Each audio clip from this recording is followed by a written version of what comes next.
How to improve your team's speed of passing and intensity of movements on and off the ball. To warm up, the coach sets out a box and nominates to catchers. They must dribble around the box whilst the players in the box jog around, scanning to track where the attackers are. When the coach shouts go, the red players enter the box and must use a push pass with the ball to tag one of the green players. If a green player is tagged with the ball, then they must head to the side to get a ball and become a catcher. If an attacker's pass misses the player, they must quickly recover their ball and try to catch again. Play continues like this until there is only one player left that isn't a catcher. The last player standing is the winner and they become the starting catcher for the next round. Throughout the drill, the coach should encourage scanning and quick agile movements to avoid being caught by the attackers. Players must use a soft push pass to tag players and should not overexert their force to avoid injuring the other team. Next, the coach introduces a high-intensity passing drill. The middle red players must race against each other to complete the circuit and get back to their partner before the other player. First players make a 1-2 pass, then turn and dribble to the opposite player to complete the same.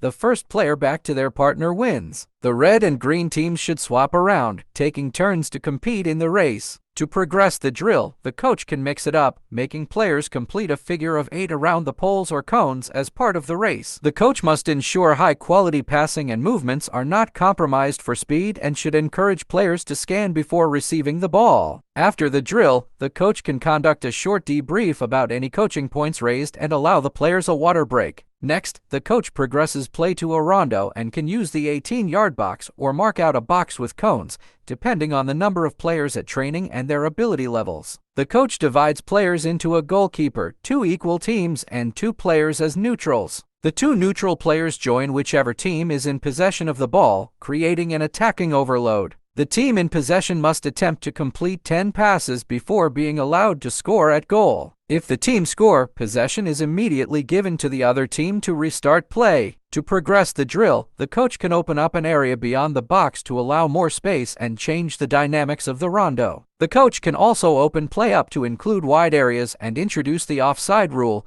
depending on the space available and level of the players. The coach should work on quick movement off the ball to support play and a quick transition to defensive shape after any turnover of possession. To end the session and consolidate coaching points, the coach introduces a high-intensity match with players split evenly to create 2 teams. The coach introduces a ball to begin play and keeps a number of spare balls close by to introduce as soon as a goal is scored or the ball goes out of play. If a goal is scored, the coach quickly delivers a pass to the opposite team to begin a quick counterattack. Players must then capitalize on the quick attack or transition as quickly as possible to defend their goal. Throughout the drill, the coach must ensure quick feeding of the ball and analyze lessons delivered during the session to identify if they were adopted effectively. The coach finishes up the session with a short debrief about the match and wider training session and gives players a link to what they will be working on in the next session. Subscribe to the Football Hub for more coaching content.